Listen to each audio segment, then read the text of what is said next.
সকল মুমিন মুসলমান দরুদ পড়ো নামাজ পড়ো সকল মুমিন মুসলমান শাফাআত করবেন নবী হাসরে শাফাআত করবেন নবী হাসরে শাফাআতের নৌকা নবী সাজাইয়া শাফাআতের নৌকা নবী সাজাইয়া ফুলসারাতের ঘাটে রাখিবেন বাদিয়া ফুলসারাতের ঘাটে রাখিবেন বাদিয়া তামার পয়সা কাগজের নূর চলবে না তামার পয়সা কাগজের নূর চলবে না বেনমাজি নবীর নৌকায় তুলবে না বেনমাজি নবীর নৌকায় তুলবে না বেনমাজি কাজে তখন হায় রে হায় আগুন জ্বালাই দিল আমার কলিজায় আগুন জ্বালাই দিল আমার কলিজায় যখন যাবে মায়ের কাছে আম্মা জান একটা নেকি দিয়া আমার জান বাঁচান একটা নেকি দিয়া আমার জান বাঁচান মায়ে বলবে তুমি কে আমি চিনি না দুনিয়াতে আমার সন্তান হইছে না যখন যাবে বাবার কাছে আব্বা জান একটা নেকি দিয়া আমার জান বাঁচান বাবা বলবে তুমি কে রে আমি চিনি না দুনিয়াতে আমার সন্তান ছিল না যখন যাবে ভাইয়ার কাছে ভাইয়া যান একটা নেকি দিয়া আমার জান বাঁচান ভাই বলবে তুমি কে রে আমি চিনি না দুনিয়াতে আমার ভাইজান ছিল না যখন যাবে বিবির কাছে প্রাণের প্রাণ একটা নেকি দিয়া আমার জান বাঁচান বিবি বলবে তুমি কে রে আমি চিনি না দুনিয়াতে আমার বিবাহ হইছে না গতি নাই রে গতি নাই রে গতি নাই মুসলমানের নামাজ সারা উপায় নাই মুসলমানের নবী সারা উপায় নাই চিল্লায়া বলেন ঠিক কিনা আম্মে জামিলা আল্লাহ নবী সব সময় মসজিদে যাইতেন বাইতুল্লাহর মধ্যে যাইয়া আল্লাহ তাআলার কাছে রোনাজারি করতেন উম্মে জামিলা তার কাজ ছিল সারা দিবস উম্মে জামিলা জঙ্গলা যাইয়া কাঠ কাটত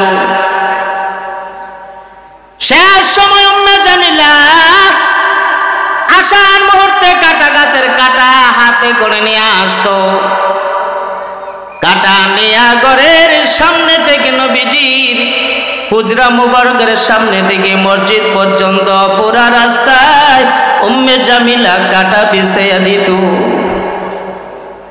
আমার নবী উম্মতের কান্নারি নবী নবীজি যখন হুজরা মুবারক থেকে বার হতেন রে ভাই নবীজি বের হইয়া হাঁটা চলা যখন শুরু করতো মসজিদে জেগে যাইত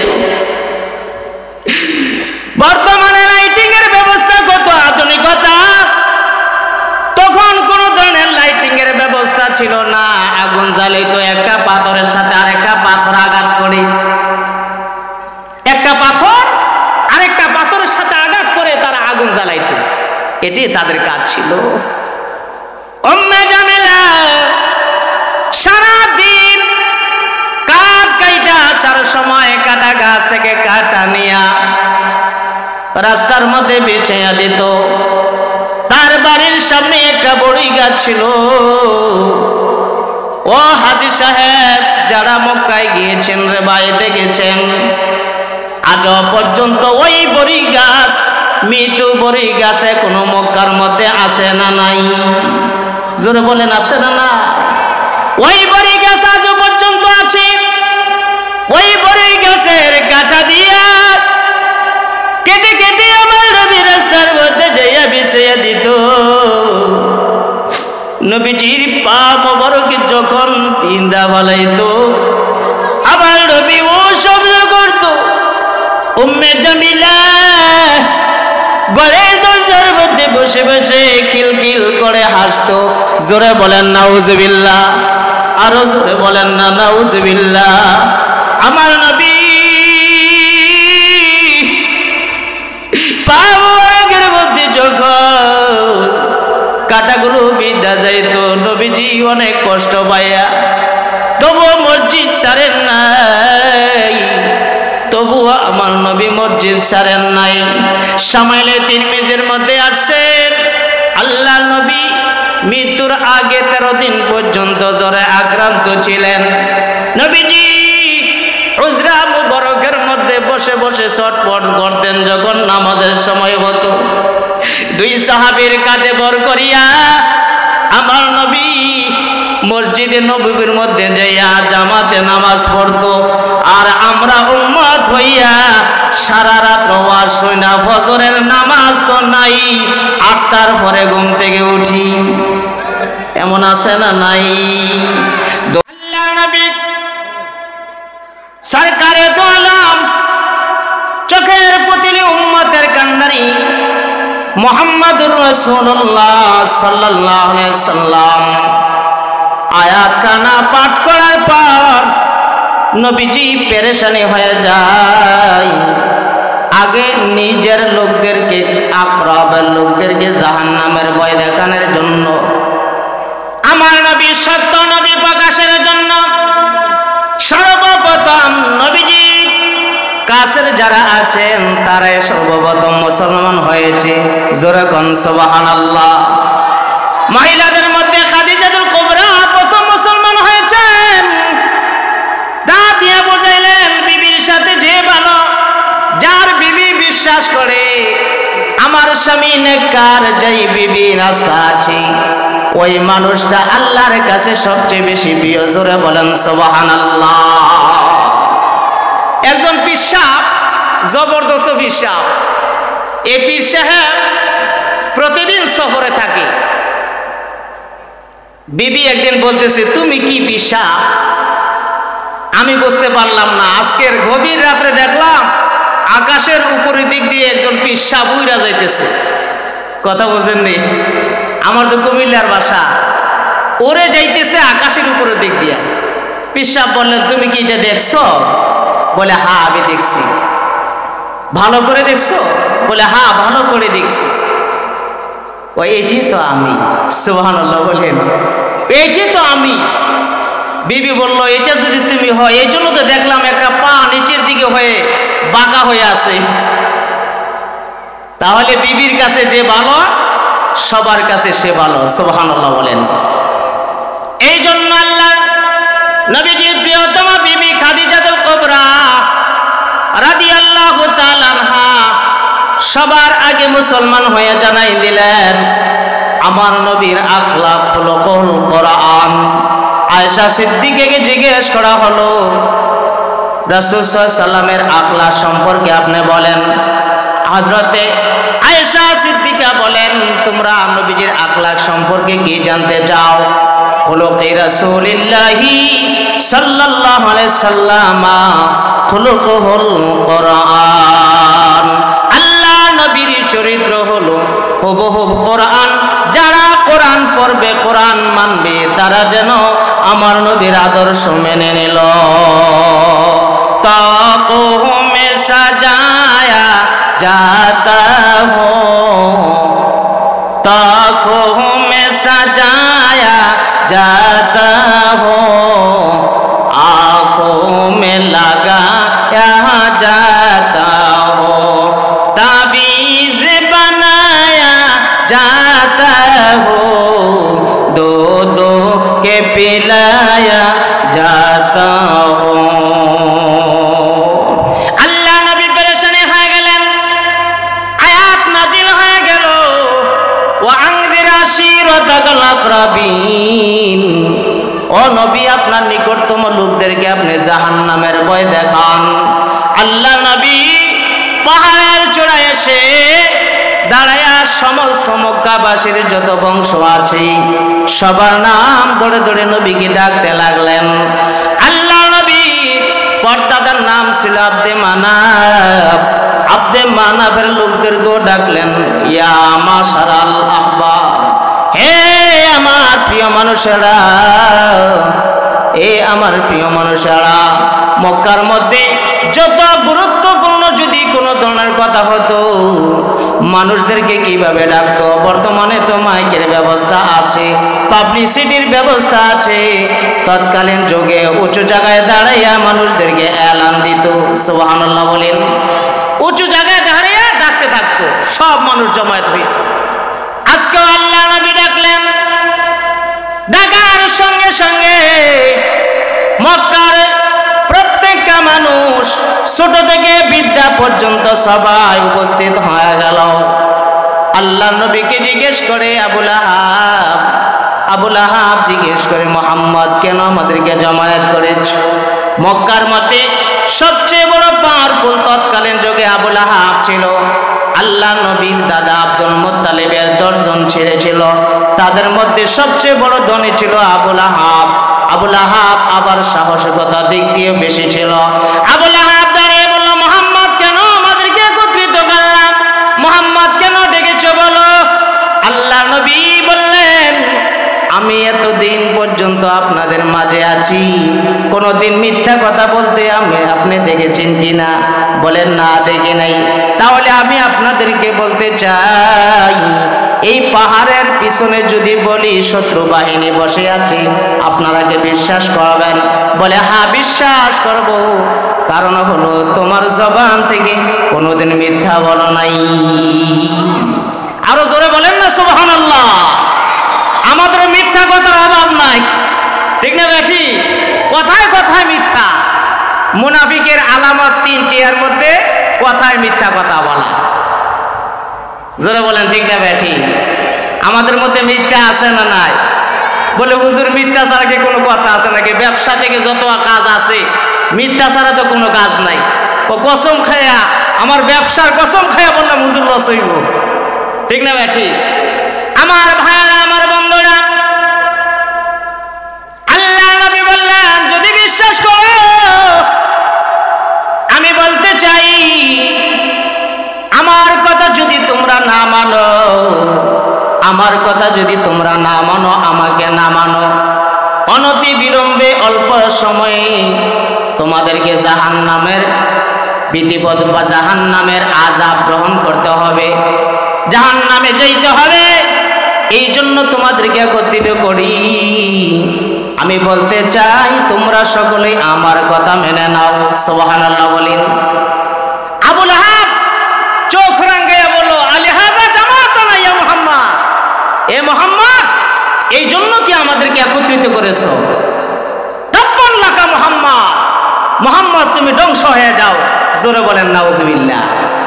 ধ্বংস কি কাফের মুশরিক না মুসলমানেরা? মুসলমানদের বিজয় আছে এবং থাকবে। বদরের ময়দানে 3000-এর সাথে 1000 যথেষ্ট। জোরে বলেন ঠিক না বেঠি? আমার ভাইরা, আমার বন্ধুরা,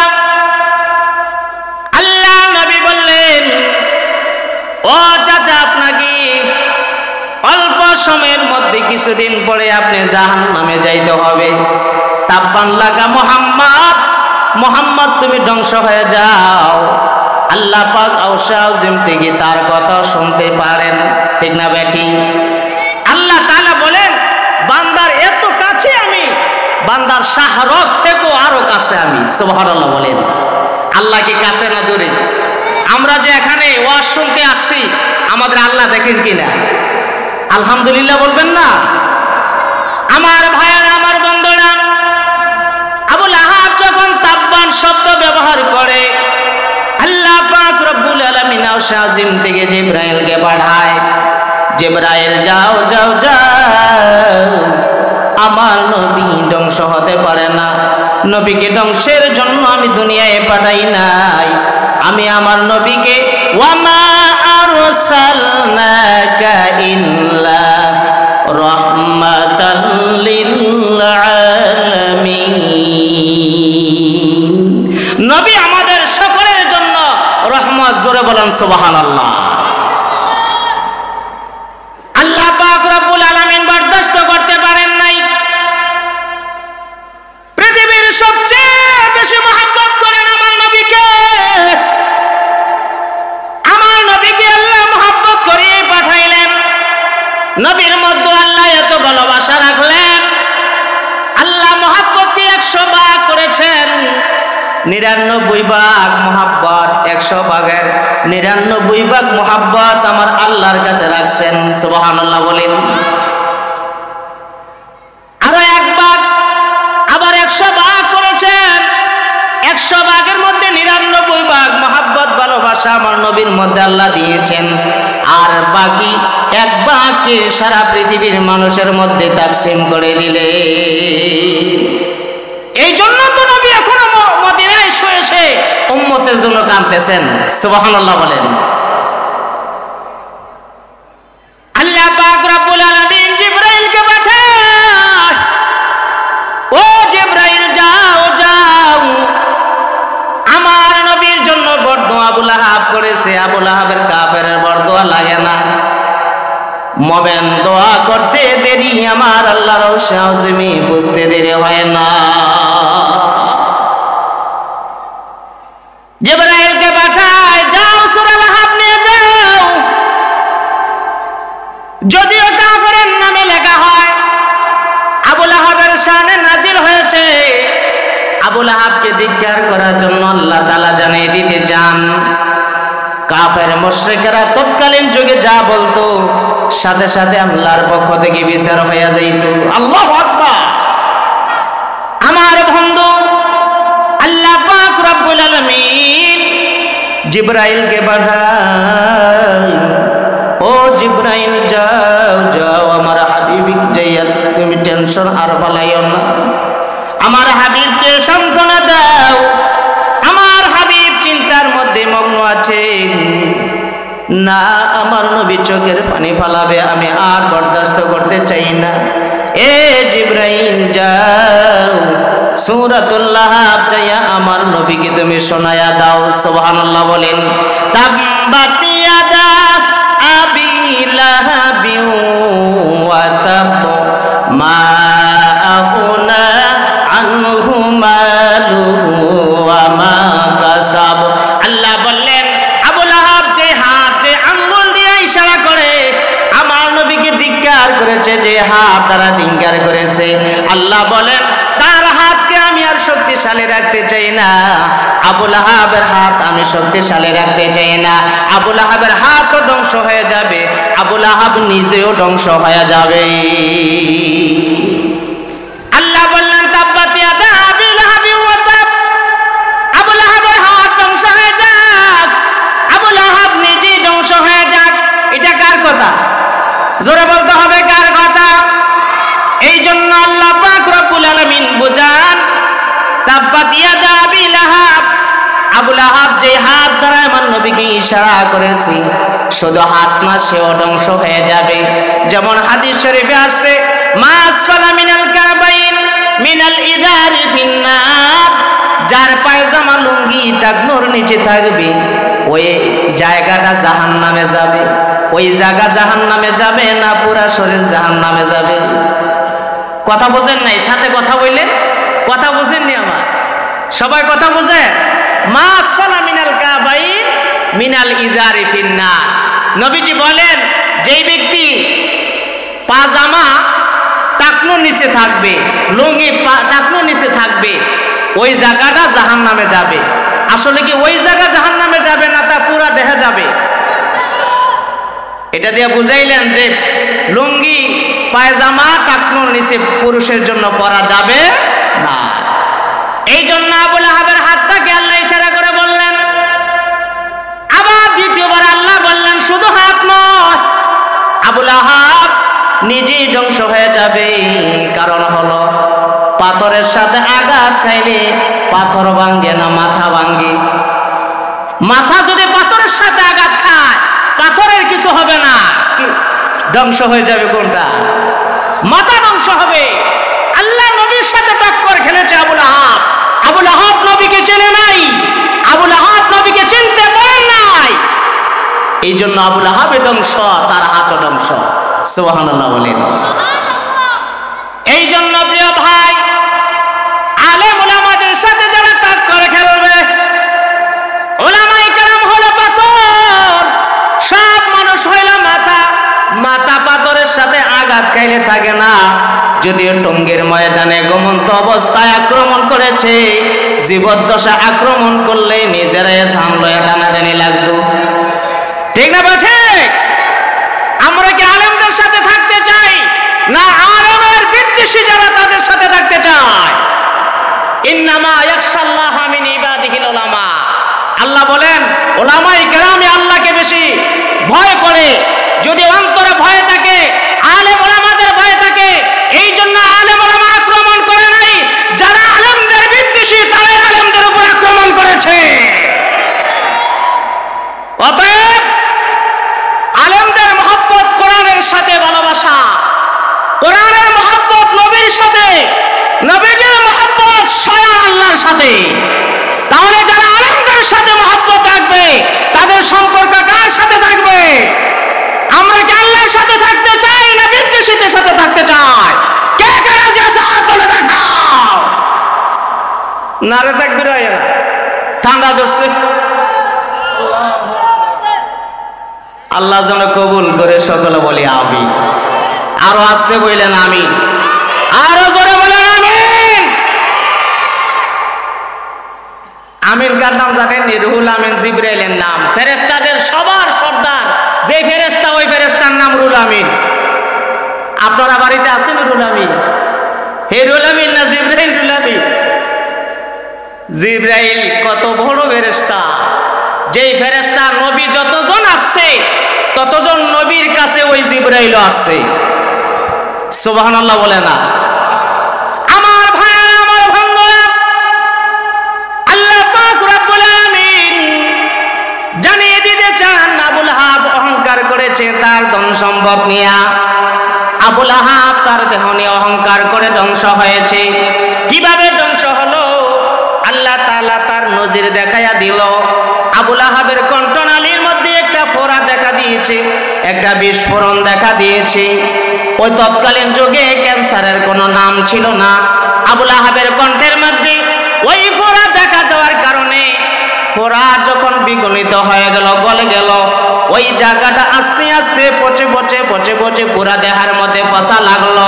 আবুল আহাবের দুর্গন্ধে মক্কার কোনো মানুষ থাকতে পারে না, কোনো মানুষ থাকতে পারে না। আবুল আহাবের বিবি সবচেয়ে তৎকালীন যুগের সবার থেকে বেশি সুন্দরী ছিল আবুল আহাবের বিবি। এই জন্য আবুল আহাবের বিবির নাম ছিল উম্মে জামিলা। নাম কি? জামিল মানে সুন্দর, উম্মে জামিলা আবুল আহাবের বিবির নাম ছিল। ওই বিবি বলল, আবুল আহাব, এতদিন মহব্বত করেছি, এতদিন ভালোবেসেছি, তোমার দেহ ভালো ছিল, তুমি যতদিন ভালো আমিও ততদিন ভালো। বিবি সন্তানের মহব্বত, নিজের যতদিন ভালো ততদিন বিবি এবং সন্তান আছে, আর যতদিন আমি নিজে নাই বিবি সন্তানও তার কাছে নাই। ঠিক না বেঠি? এক ব্যক্তির তিন বন্ধু। বলেন কয় বন্ধু? তিন বন্ধু। সে বলতেছে এক নাম্বার বন্ধুকে জিজ্ঞেস করে, বন্ধু তুমি আমার সাথে কয়দিন আছো? বন্ধু বলল যে তুমি যতদিন আছো আমি ততদিন তোমার সাথে আছি। দুই নাম্বার বন্ধুকে জিজ্ঞেস করলো, বন্ধু তুমি কতদিন আছো? বলল তোমাকে আমি কবরে একেবারে পৌঁছা পর্যন্ত আছি। তিন নাম্বারের বন্ধু বলল, তুমি কতদিন আছো? বলে আমি তুমি যতদিন দুনিয়া আছো ততদিন আছি, কবরে যতদিন আছো ততদিন আছি, হাসরও আছি, মিজানও আছি, ফুলসারাতও আছি, তোমাকে জান্নাতে নেওয়ার আগ পর্যন্ত আমি আছি। সুবহানাল্লাহ বলে না? এক নাম্বার বন্ধু হলো তার বিবি, আত্মীয় স্বজন, ছেলে মেয়ে। দুই নাম্বার বন্ধু হলো তার মুসলমান ভাই বন্ধুরা, 3 নাম্বার বন্ধু হলো তার ঈমান এবং আমল। আমলের প্রয়োজন আছে না নাই? মানুষ যতদিন থাকে তার সম্পদ ততদিন থাকে। সম্পদ বলল, সম্পদকে জিজ্ঞেস করা হলো কতদিন আছো? তোমার রূহ যতদিন আছে ততদিন। আর সন্তানকে জিজ্ঞেস করলো কতদিন? কবরে পৌঁছা পর্যন্ত। আমলকে জিজ্ঞেস করলো কতদিন আছো? বলে জান্নাতে নেওয়া পর্যন্ত।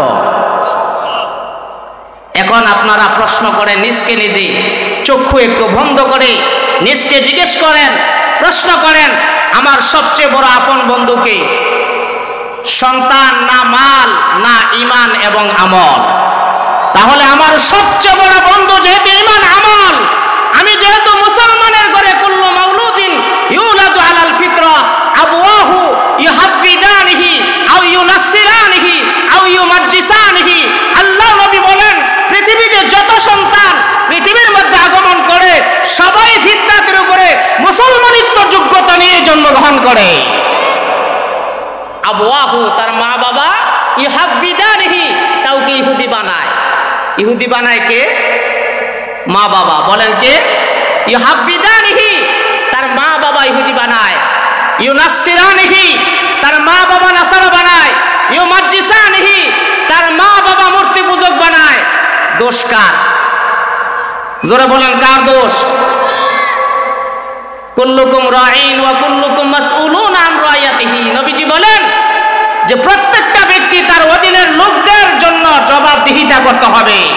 গভীর রাত্রে সন্তান কি করে বাবা জানে না, কলেজে ভার্সিটিতে যাইয়া মেয়ে কি পড়াশোনা করে না, আড্ডাখানায় বসে থাকে, মা বাবার কোনো প্রশ্ন হয় না। ঠিক না বেঠে? প্রিয় ভাই সব, আপনার সন্তানকে দ্বীনি শিক্ষায় গ্রহণ করার চেষ্টা করেন, নচেত এই সন্তান আপনার গায়ে পা দিয়া আপনাকে জাহান্নামে নিবে, সেও যাবে। আল্লাহ যেন আমাদেরকে হেফাজত রাখেন। আরো জোরে বলেন আমিন। প্রিয় ভাইরা আমার, আবু লাহাবের ধন সম্পদ নিয়া, আবু লাহাবের সন্তান নিয়া আবু লাহাব গর্ব করেছিল, অহংকারী করেছিল। অথচ অহংকার সব কিছুর মালিক বলেন কি? আল্লাহ বলেন, অহংকারের চাদর আমার কাছে আমি আল্লাহ রেখে আসছি, আর এই অহংকারের চাদর নিয়ে যারা টানাটানি করবে তারা সফল হবে না ধ্বংস হবে? কথা বলেন না, সফল না ধ্বংস? যারা অহংকারের চাদর নিয়ে ধন সম্পদের অহংকারী করে, আপনাকে প্রশ্ন করতে চাই, আপনার মতো কত ঢাকা শহরে বাড়িওয়ালা আজকে মাটির নিচে আছে? ঠিক না বেঠি? আপনার মতো কত শক্তিশালী বীর বাহাদুর, আপনার মতো পাওয়ারফুল মানুষ কবরের সাথে বিলীন হয়ে আছে, কোনো খোঁজ খবর নাই।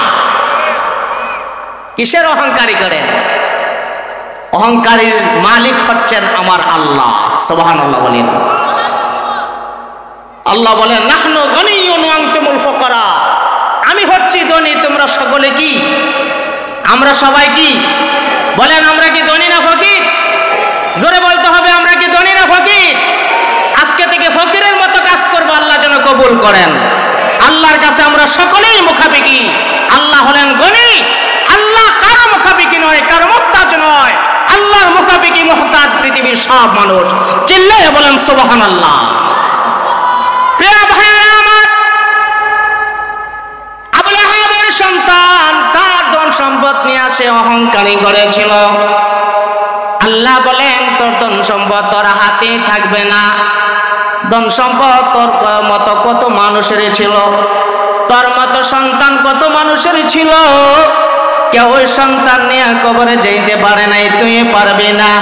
মা আগনা আনহু মালুহু ওয়া মা কাসাব।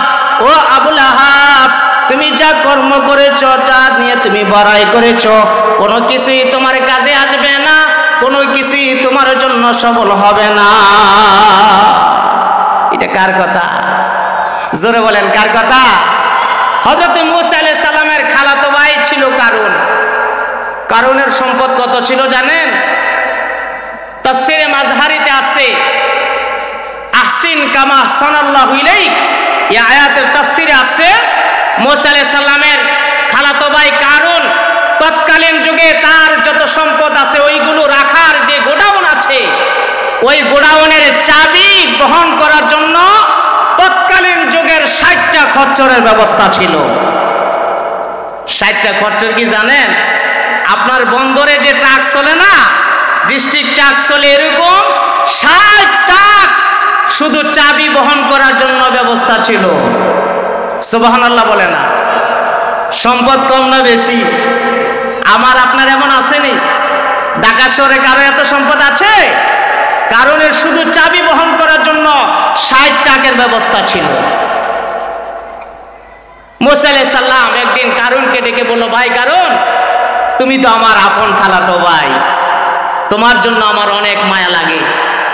অতএব আসিন কামা আহসানাল্লাহু ইলাইক, আল্লাহ যেভাবে তোমার উপর অনুগ্রহ করেছে, ইহসান করেছে, তুমিও গরিব মিসকিনদেরকে তোমার টাকা থেকে কিছু দান করে ইহসান করো। সুবহানাল্লাহ বলেন। কারণ চিন্তায় বিভোর হয়ে গেল, কোন মানুষকে আজ পর্যন্ত কোনো আমি দান করলাম না, কোন মানুষকে কোনো সদকা করলাম না। মুসা কি কথা বলল? কারণ চিন্তায় পড়ে গেল। মুসা আলাইহিস সালামের কথা কারণ মানল না। কারণ যাই কোনো কথা বলে না, মুসার কাছে কোনো কথাই বলে না। মুসা আলাইহিস সালাম রাগান্বিত হইয়া বলল, কারণ তোমাকে প্রস্তাব দিয়েছি, তুমি কি ব্যবস্থা করতে চাও? কারণ কোনো জবাব দেয় না। মুসা আলাইহিস সালাম কারণের প্রতি রাগ হইয়া বরদোয়া করা শুরু করে দিলেন। মুসা নবীর এত রাগ ছিল, মুসা আলাইহিস সালামের রাগের সময় টুপি হাতে রাখতো, উপরের দিক দিয়ে আগুনের স্তম্ভ যাইতে থাকতো। সুবহানাল্লাহ বলেন না? মুসা আলাইহিস সালাম এত রাগে বশীভূত হয়ে যায়, কারণ নিচের দিকে ডাবা শুরু হয়ে যায়। মুসার প্রতি ধিক্কার করে কারণ বলল, ভাই মুসা, বুঝতে পেরেছি তুমি আমার সম্পদ পাওয়ার জন্য লোভে আমার জন্য বরদোয়া করেছো। নাউজুবিল্লাহ বলেন। নবীরা কোনোদিন সম্পদের প্রতি লোভ করে না।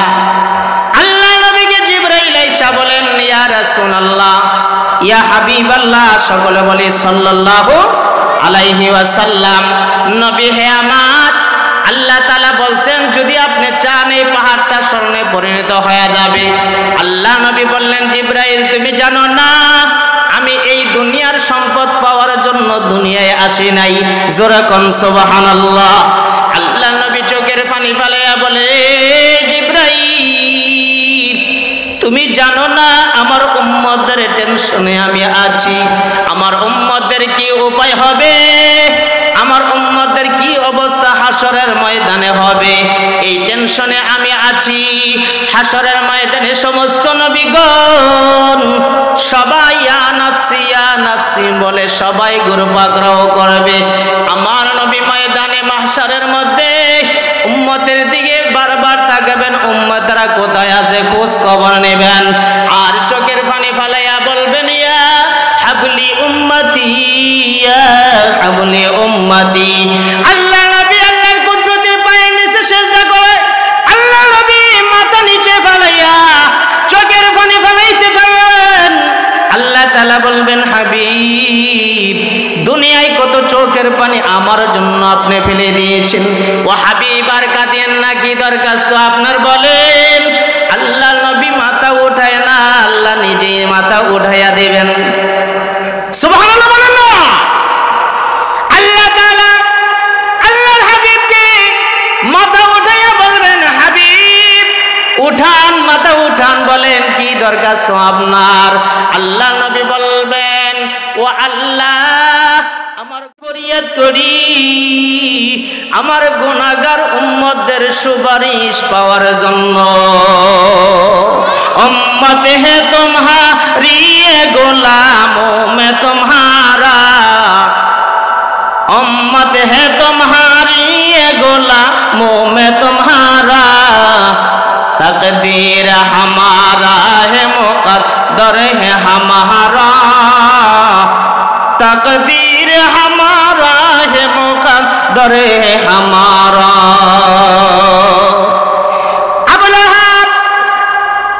নিজে অহংকারী করেছে। মুসা আলাইহিস সালামের খালাতো ভাই কারণ অহংকারী করেছিল। মুসা নবীকে বলল, মুসা বুঝতে পেরেছি আমার সম্পদ পাওয়ার জন্য এই পরিকল্পনা করেছ। মুসা আলাইহিস সালাম আল্লাহর কাছে দোয়া করে, গো আল্লাহ তুমি জানো আমি মুসা দুনিয়ার কোনো ধন সম্পদ চাই না, কারণের যত ধন সম্পদ আছে কারণের মাথার উপর তুমি উঠাইয়া দাও। কারণের মাথার উপর যখন সম্পদগুলো উঠাইয়া দেওয়া হলো, কারণ দুই হাত জোর করে বললেন, মুসা ও ভাই মুসা অন্যায় করেছি, অপরাধ করেছি, আর বেয়াদবি করব না, আমাকে মাফ করে দাও। তাফসিরে মাযহারিতে আছে কারণ মুসা আলাইহিস সালামের কাছে একবার নয়, দুইবার নয়, 10-5 বার নয়, 80 বার পর্যন্ত ক্ষমা চেয়ে মুসা নবীর কাছে ক্ষমা চাইতে পারে নাই। আল্লাহ ডাক দিয়া বলেন, এ মুসা এই আমার বান্দা কারণ বারবার তোর কাছে রিকোয়েস্ট করেছে, তোর কাছে বারবার হাত পা ধরেছে, তুই ক্ষমা করস নাই। আমি আল্লাহকে যদি একবার ডাক দিয়ে দুইটা চোখের পানে কোনো বান্দা ফালায়, আমি আল্লাহ বসে থাকতে পারি না। আমি আল্লাহ আরশে আজিম থেকে ঘোষণা করে দেই, আমার গুনাহগার বান্দার জীবনের গুনাহ মাফ করে দিলাম। আল্লাহু আকবার। আমার ভাইরা, আমার বন্ধুরা, আল্লাহ পাক রব্বুল আলামিন আবু লাহাবকে জিজ্ঞাসা করে বলল, মা আগনা আনহু মালুহু ওয়া মা কাসাব। আবু লাহাবের ধন সম্পদ, আবু লাহাবের কোন কর্ম কোনো কাজে লাগে নাই। আবু লাহাবের নিজেই ধ্বংস, ধন সম্পদ ধ্বংস। জোরে কোন সুবহানাল্লাহ। তাতে আমরা কি শিক্ষা পাইলাম? আমরা শিক্ষা পাইলাম ধন সম্পদের কোনো ধর অহংকারী করা যাবে না, নিজের দেহের অহংকারী করা যাবে না, ক্ষমতার অহংকারী করা যাবে না। ক্ষমতার অহংকারীকে ফেরাউন করেছিল, ধ্বংস হয়েছে। আবু জাহেল করেছিল, ধ্বংস হয়েছে। হামান করেছিল, ধ্বংস হয়েছে।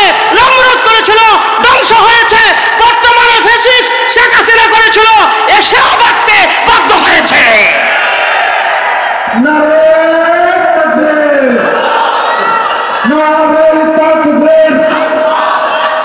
ইসলামের শত্রুরা আল কোরআনের আলো, আল হাদিসের আলো, নারায়ে তাকবীর। আমার ভাইরা, সব কিছুর মালিক কে? আমার আপনার মালিক কে? এই জন্য আল্লাহ তাআলার কাজ করতে হবে। রাজি আছি তো ইনশাআল্লাহ? আমরা সব সময় উলামায়ে কেরামের কাছে আছি, উলামায়ে কেরামের সাথে থাকবো। হাসরের ময়দানে যেন উলামায়ে কেরামের সাথে হাসর হয়। আল্লাহ যেন কবুল করেন। আরো জোরে বলেন আমিন। এই জন্য প্রিয় ভাই সব আমার, আল্লাহ তাআলা বললেন, মা আগনা আনহু মালুহু ওয়া মা কাসাব সায়াসলা নারান যাতা লাহাবি ওয়া ইমরাআতু। এখন আবু লাহাব তো ধ্বংস হয়েছে, ধন সম্পদ ধ্বংস হয়েছে। আবু লাহাবের বিবি কিন্তু আবু লাহাবের থেকে আরো কম না, ঠিক না বেঠি? আবু লাহাবের বিবির নাম কি? সবাই বলেন নাম কি? নামটা অনেক সুন্দর কিন্তু কামটা ভালো না। অনেক মানুষ আছে নাম সুন্দর আবু বকর, কিন্তু বাটফারি যত আছে এর মধ্যে আছে। বলেন ঠিক না বেঠি? নামে কিন্তু কাজ হয় না। আবার অনেক মানুষ আছে নামটা বেশি ভালো না কিন্তু লোকটা অনেক ভালো। এই জন্য নাম রাখবেন, উলামায়ে কেরামের কাছে জিজ্ঞেস করে নামের জন্য তাসিরে ভালো হয়ে যায়। সুবহানাল্লাহ বলেন। আবু লাহাবের বিবি কি করতো জানেন? ওই উম্মে জামিলা আবু লাহাবকে সবসময় সে ওয়াসওয়াসা দিত, নবীজির বিরুদ্ধে সবসময় কথা বলতো। যেই মহিলা ঘরের আরেকজনের বিরুদ্ধে কথা বলে, পুরুষ তো না শুনতে আর পারে না। বলেন ঠিক না বেঠি? ভাই বেরাদর রক্তের বাঁধন, ভাই বেরাদর রক্তের বাঁধন, যদিও পৃথক হয় নারীর কারণ। ঠিক না বেঠি? মহিলাদের কারণে পৃথিবীর প্রথম হত্যা হয়েছে, তার দিকে যাচ্ছি না যেহেতু কথা লম্বা হয়। হযরতে আদম সালামের সন্তান হাবিল কাবিল শুধু আকলিমা সুন্দরী ছিল, তাকে বিবাহ করার জন্য তার ভাইকে সে ধ্বংস করেছে। আপনারা জানেন না, গাভীর আলোচনা সূরাতুল বাকারার নামকরণ করা হয়েছে। ওই বাকারার আলোচনার মধ্যে আছে, গাভীর আলোচনায় একজন মহিলার কারণে তার বাবা হত্যা হয়েছে। তাহলে প্রথম পৃথিবীর হত্যা হয়েছে মহিলার কারণে, পুরুষের কারণে। এই জন্য মহিলাদের কথা নবী বলছেন, মহিলারা হচ্ছে ফিতনার জাল। যে মহিলারা আমার কথা শোনান আবার গাইলেন না, আপনি ভালো হয়ে যান, আল্লাহ যেন ভালো করে। সকলে বলেন আমিন, আরো জোরে বলেন আমিন। উম্মে জামিলা, আল্লাহ নবী সব সময় মসজিদে যাইতেন, বাইতুল্লাহর মধ্যে যাইয়া আল্লাহ তাআলার কাছে রোনাজারি করতেন। উম্মে জামিলা তার কাজ ছিল সারা দিবস উম্মে জামিলা জঙ্গলা যাইয়া কাঠ কাটত। শেষ সময় উম্মে জামিলা আসার মুহূর্তে কাটা গাছের কাটা হাতে করে নিয়ে আসতো। কাটা নিয়ে ঘরের সামনে থেকে নবীজির হুজরা মুবারকের সামনে থেকে মসজিদ পর্যন্ত পুরা রাস্তায় উম্মে জামিলা কাটা বিছাইয়া দিত। আমার নবী উম্মতের কান্নারি নবী, নবীজি যখন হুজরা মুবারক থেকে বার হতেন রে ভাই, নবীজি বের হয়ে হাঁটা চলা যখন শুরু করত, মসজিদে জেগে যাইত। বর্তমানে লাইটিং এর ব্যবস্থা কত আধুনিকতা, তখন কোন ধরনের লাইটিং এর ব্যবস্থা ছিল না। আগুন জ্বালাইতো একটা পাথরের সাথে আরেকটা পাথর আঘাত করে, একটা পাথর আরেকটা পাথরের সাথে আঘাত করে তারা আগুন জ্বালাইতো। এটি তাদের কাজ ছিল। উম্মে জামিলা সারাদিন কাঠ কাইটা আসার সময় কাটা গাছ থেকে কাটা নিয়া রাস্তার মধ্যে বিছাইয়া দিত। তার বাড়ির সামনে একটা বড়ই গাছ ছিল। ও হাজী সাহেব, যারা মক্কায় গিয়েছেন রে ভাই দেখেছেন, আজ পর্যন্ত ওই বড়ি গাছ, মৃত্যু বড়ি গাছে কোনো মক্কার মধ্যে আছে না নাই? জোরে বলেন আছে না না? ওই বড়ি গাছ আজ পর্যন্ত আছে। ওই বড়ি গাছের কাটা দিয়া কেটে কেটে আমার নবী রাস্তার মধ্যে যাইয়া বিছাইয়া দিত। নবীজির পা মোবারক যখন পিন্দা বালাইতো, আমার নবী ও শব্দ করত। উম্মে জামিলা ঘরের দরজার মধ্যে বসে বসে খিলখিল করে হাসতো। জোরে বলেন নাউজুবিল্লাহ, আরো জোরে বলেন না নাউজুবিল্লাহ। আমার নবী পা মোবারকের মধ্যে যখন কাটাগুলো বিদ্যা যাইত, নবীজি অনেক কষ্ট পাইয়া তবুও মসজিদ ছাড়েন নাই, তবুও আমার নবী মসজিদ ছাড়েন নাই। সামাইলে তিরমিজির মধ্যে আসছেন, আল্লাহ নবী মৃত্যুর আগে 13 দিন পর্যন্ত জ্বরে আক্রান্ত ছিলেন। নবীজি হুজরা মুবারকের মধ্যে বসে বসে ছটফট করতেন। যখন নামাজের সময় হতো, 2 সাহাবীর কাঁধে ভর করিয়া আমার নবী মসজিদে নববীর মধ্যে যাইয়া জামাতে নামাজ পড়তো। আর আমরা উম্মত হইয়া সারা রাত ওয়াজ শুনা ফজরের নামাজ তো নাই, 8টার পরে ঘুম থেকে উঠি। এমন আছে না নাই? দরদ পড়া, নামাজ পড়া সকল মুমিন মুসলমান, দরদ পড়া, নামাজ পড়া সকল মুমিন মুসলমান। শাফাআত করবেন নবী হাসরে, শাফাআত করবেন নবী হাসরে। শাফাআত নৌকা নবী সাজাইয়া, শাফাআত নৌকা নবী সাজাইয়া। ফুলসারাতের ঘাটে রাখিবেন বাদিয়া, ফুলসারাতের ঘাটে রাখিবেন বাদিয়া। কাম তামার পয়সা কাগজের নোট চলবে না, তামার পয়সা কাগজের নোট চলবে না, বেনমাজি নবীর নৌকায় তুলবে না, বেনমাজি নবীর নৌকায় তুলবে না। বেনমাজি কাজে তখন হায় রে হায়, আগুন জ্বালাই দিল আমার কলিজায়, আগুন জ্বালাই দিল আমার কলিজায়। যখন যাবে মায়ের কাছে আম্মা জান, একটা নেকি দিয়া আমার জান বাঁচান, একটা নেকি দিয়া আমার জান বাঁচান। মায়ে বলবে তুমি কে রে, আমি চিনি না, দুনিয়াতে আমার সন্তান হইছে না। যখন যাবে বাবার কাছে আব্বা জান, একটা নেকি দিয়া আমার জান বাঁচান।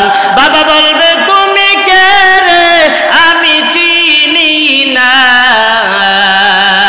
দুনিয়াতে আমার সন্তান ছিল না। যখন যাবে ভাইয়ার কাছে ভাইয়া জান, একটা নেকি দিয়া আমার জান বাঁচান। ভাই বলবে তুমি কে রে, আমি চিনি না, দুনিয়াতে আমার ভাইজান ছিল না। যখন যাবে বিবির কাছে প্রাণের প্রাণ, একটা নেকি দিয়া আমার জান বাঁচান। বিবি বলবে তুমি কে রে, আমি চিনি না, দুনিয়াতে আমার বিবাহ হইছে না। গতি নাই রে, গতি নাই রে, গতি নাই, মুসলমানের নামাজ সারা উপায় নাই, মুসলমানের নবী সারা উপায় নাই। চিল্লায়া বলেন ঠিক কিনা?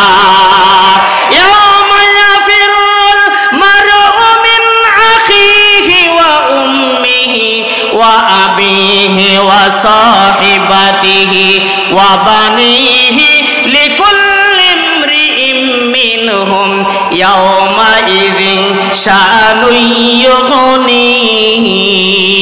আল্লাহু আকবার। এই জন্য প্রিয় ভাইরা আমার, আল্লাহ নবী সরকার দোলম মুহাম্মদ আরবি সকলে বলি সাল্লাল্লাহু আলাইহি সাল্লাম। আমার নবীজি যখন হুজরা মুবারক থেকে নবীজি বের হয়ে মসজিদের দিকে রওনা হয়, উম্মে জামিলা পুরা রাস্তার মধ্যে কাটা বিছাইয়া রাখে।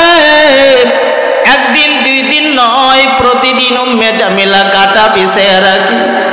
আমার নবী কষ্ট পায়, জিবরাইল আল্লাহর কাছে যায় বলে আল্লাহ, আমার নবী আপনার নবী পায়ে কাদা কাটা বিদা, নবী কষ্ট পায়।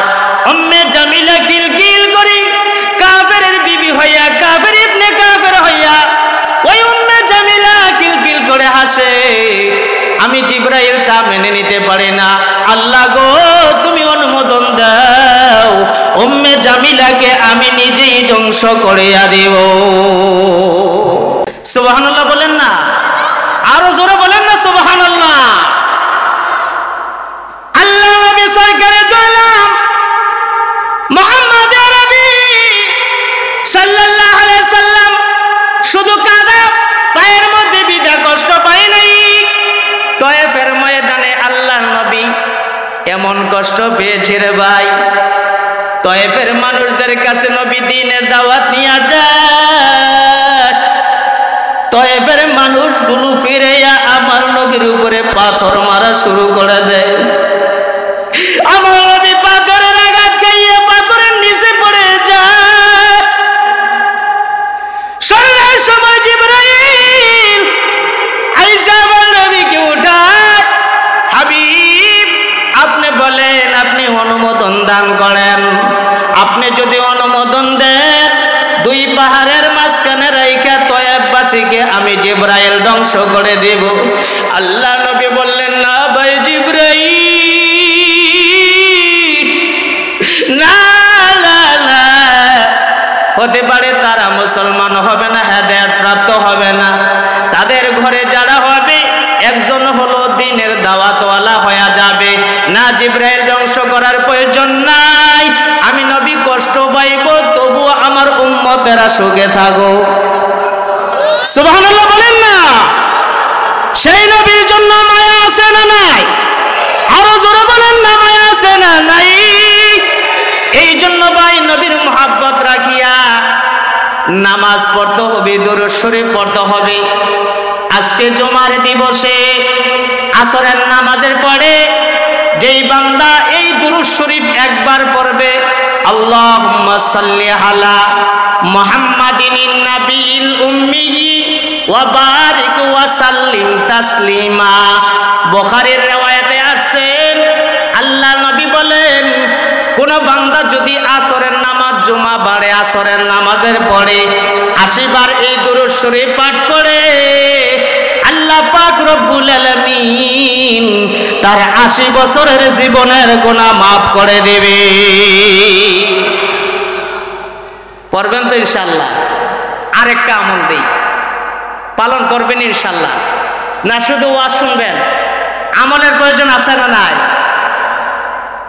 মান যারা কবর আবাইহি ওয়া হাদিহিমা ফি কুল্লি জুমাতিন গুফিরা লাহু ওয়া কাতাবা লাহু ওয়া বারা। কোন বান্দা যদি তার মা বাবার কবরের পাশে যাইয়া কবর জিয়ারতের উদ্দেশ্যে কোন সন্তান যদি জুমার দিন আল্লাহর কাছে হাত উঠায়, আমার আল্লাহ পাক সন্তানের উসিলা করিয়া মা বাবার কবরের আযাব মাফ করে জান্নাত ঠিকানা লিখে দেবে। কার কার মা বাবা নাই একটু হাত তুলে দেখান তো। দেখছেন দেখছেন, আমারও মা আছে, আব্বা নাই, এই জন্য একটা উড়াইলাম। দেখছেন, অনেকের মা বাবা নাই, আল্লাহর জন্য মাফ করে দেন। আরো জোরে বলেন আমিন। মা বাবার কিভাবে দোয়া লাগে একটা আমার নিজের ঘটনা বলি, শুনবেন তো? আমি করোনার আগের বছর হাতিয়া মাহফিল ছিল, আমার বাড়ি কুমিল্লা। হাতিয়া মাহফিল ছিল, এই এশার নামাজের আগ মুহূর্তে লঞ্চের মতো উঠছি, ঢাকারও একজন ছিল, ওইটা দুইজন রওনা করছি। আকাশ একেবারে ভালো ছিল, পরিষ্কার। মাঝামাঝি যখন নদীর মাঝখানে আমরা গেলাম, দেখি পুরো আকাশটা অন্ধকার হয়ে গেল, বৃষ্টি পড়া শুরু হয়ে গেল। এত প্রচন্ড ঢেউ, 20-30 হাত উপরে আমাদের নৌকা ওঠে। বলেন তো কেমন ভয়? 10-12 জন আমাদেরকে রিসিভ করার জন্য আসছে। মাঝি বলল, হুজুর একটু আল্লাহর কাছে, আপনারা নেকের কাজ করার জন্য আসছেন, ওয়াজ করতে যাইতেছেন, একটু আল্লাহর কাছে দোয়া করেন, যদি হায়াত থাকে আজকে বেঁচে যাব, নচেত আমাদের বাঁচার কোনো উপায় নাই, এমন বিপদে আছি। মাঝামাঝি নদীর মাঝখানে আমরা আছি। প্রত্যেকেই আমরা বাড়িতে ফোন করা শুরু করলাম। আমার আব্বা ছিলেন, আজকে 2 বছর হয়েছে আমার আব্বা ইন্তেকাল করেছেন। আমার আব্বার কাছে ছোট বোনকে ফোন করে আব্বার কাছে ফোন দেওয়ার জন্য বললাম, আব্বা 1 মিনিট কথা বলি, দোয়া করবেন শুধু। আমি আপনার একমাত্র একটি সন্তান, আমার 4 জন ভাই আগে ছিল, মারা গেছে, আমি একা। আমি আলেম হয়েছি, দ্বীনের রাস্তায় আসছি, দোয়া করবেন, যদি হায়াত থাকে তাহলে সাক্ষাৎ হবে, নচেত বেঁচে থাকা কোনো সম্ভব না। মার কাছে দেন, শেষ কথা বলি। মার কাছে মাত্র আধা মিনিট কথা বললাম, দোয়া চাইলাম, মা বাবার কান্না শুরু হয়ে গেল, পোড়া বাড়িওয়ালা সবার কান্না শুরু হয়ে গেল। একটু পরে 10 মিনিট পরে মাঝি বলল, হুজুর সকলে ইন্না নিল্লাহ পড়েন, এই যে আমাদের মেশিন আছে, মেশিনের ফিতা ছিঁড়ে গেছে, বিপদ আরো বিপদ। আমি সূরা ইয়াসিন পাঠ করা শুরু করলাম, 2 বার আযান দিলাম। আমাদের মধ্য থেকে একজন পারদর্শী ছিল, নৌকার পারদর্শী ছিল, সে যাইয়া বইটা ধরে নদীর স্রোতে নৌকা সে চালাইতে লাগলো আর বলল, হুজুর দোয়া করতে থাকেন। শুধু একটু পরে পরে এমন ঢেউ আসে, ঢেউয়ের কারণে হঠাৎ করে পানি আমাদের উপরে এসে পড়ে। আমরা ভয়ে আজব হয়ে যাই। দুইটা বৃদ্ধা মানুষ আমার পাশে বসা ছিল। একটা বৃদ্ধা আমাকে এইভাবে সে দৌড়ে মহানাকা করে আমার পায়ের উপরে প্রস্রাব করে ভরে সে ভরাই দিস।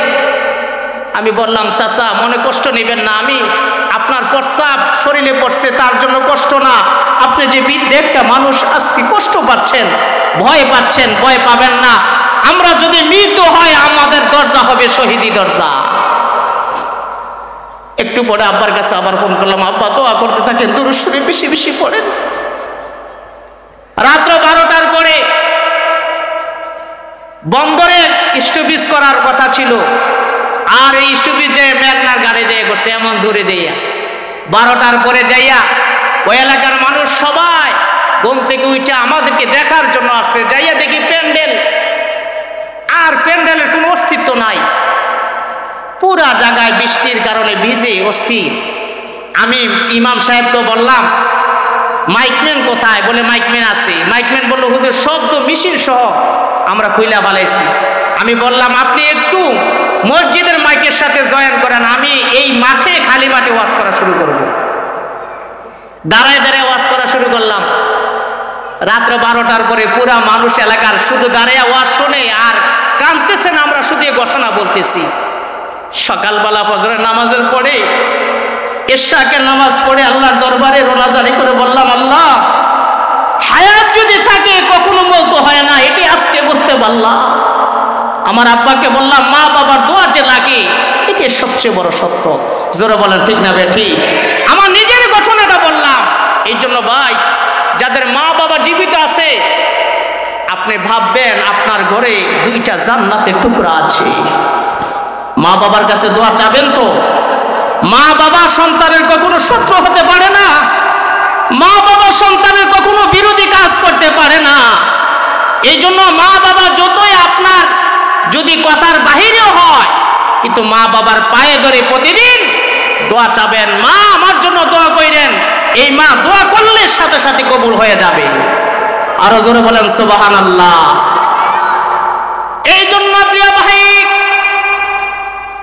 বলতেছিলাম, আল্লাহ নবী সরকারে দু আলম মুহাম্মদ আরবি দুনিয়ায় আসার পর আব্বা জানের চেহারা নবী দেখেন নাই। 6 বছর থেকে 4 বছর বয়সে মা হারাইয়া নবী এতিম হয়ে যায়, ভাই বোন কেউ নাই। আপন জনেরাও নবীজির বিরোধিতা করে, আবুল আহাব বিরোধিতা করে। আবুল আহাবের বিবি আপন চাচি হইয়া আমার নবীর পুরা রাস্তার মধ্যে কাটা বিছাইয়া দেয়, আর নবীর পায়ে বিদে উম্মে জামিলা কিলকিল কইরা হাসি। জোরা বলেন নাউজুবিল্লাহ।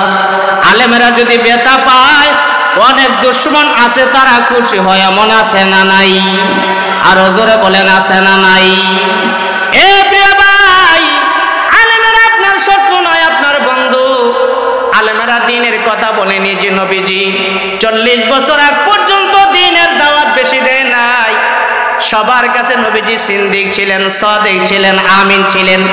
যেই দিন থেকে দ্বীনের কথা বল শুরু করলেন, ওই দিন থেকে নবীজির আপন জনেরাও বেশি শত্রুতা শুরু করলো।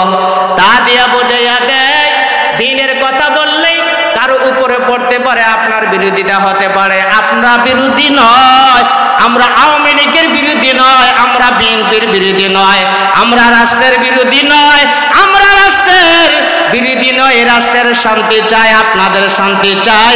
আমরা হইলাম দুনিয়ারও বন্ধু, আখিরাতেরও বন্ধু। আলেমের ওই মা বাবা কত ভাগ্যবান, আলেমের ওই মা বাবা কত ভাগ্যবান। রোজ হাসরে মাথায় হবে তাজ পরিধান। বলেন না, রোজ হাসরে মাথায় হবে তাজ পরিধান। আলেমের ওই মা বাবা কত ভাগ্যবান, রোজ হাসরে মাথায় হবে তাজ পরিধান। প্রশ্ন হবে মাথায় মুকুট কেবা কাহারা, প্রশ্ন হবে মাথায় যাবা কাহারা, উত্তর হবে আলেমের ওই মা বাপ তাহারা, উত্তর হবে আলেমের ওই মা বাপ তারা। আল্লাহু আকবার। হাসরের ময়দানে উলামায়ে কেরাম সাক্ষী আছেন, নবীজির হাদিস সাক্ষী। একজন হাফেজে কোরআন যদি হয় আর যেই ব্যক্তির উপরে জাহান্নাম অবধারিত নির্দিষ্ট ওয়াজিব হয়ে আছে, ওই জাহান্নামী মানুষটাকে সুপারিশ করে 10 জনকে জাহান্নাম থেকে উঠাইয়া হাফেজে কোরআন তার নিজের সাথে জান্নাতে নিয়ে যাবে। সুবহানাল্লাহ। সবাই বলে না, আরো জোরে বলেন না সুবহানাল্লাহ। আর যদি আলেম হয়, হাফেজ হইলে কয়জন? জোরে বলেন কয়জন?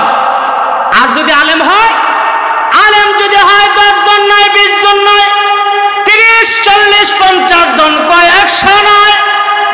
আলেম এমন একটা মানুষ যদি খাঁটি আলেম হয়, এলেম বা আমলদার আলেম হয়, এই মিম্বরকে সাক্ষী রেখে বললাম, জনসমুদ্রকে সাক্ষী রেখে বললাম, একজন আলেম যদি হয়, তার মা বাবার রিশতেদার, আত্মীয় স্বজন, আকরাব, বন্ধু বান্ধব সহ তার মনে যতজনকে তার চেহারার সামনে দেখা যায়, একদিন যে সালাম করেছিল ওই মানুষটা পর্যন্ত হাজার হাজার মানুষকে নিয়ে জান্নাতে চলে যাবে।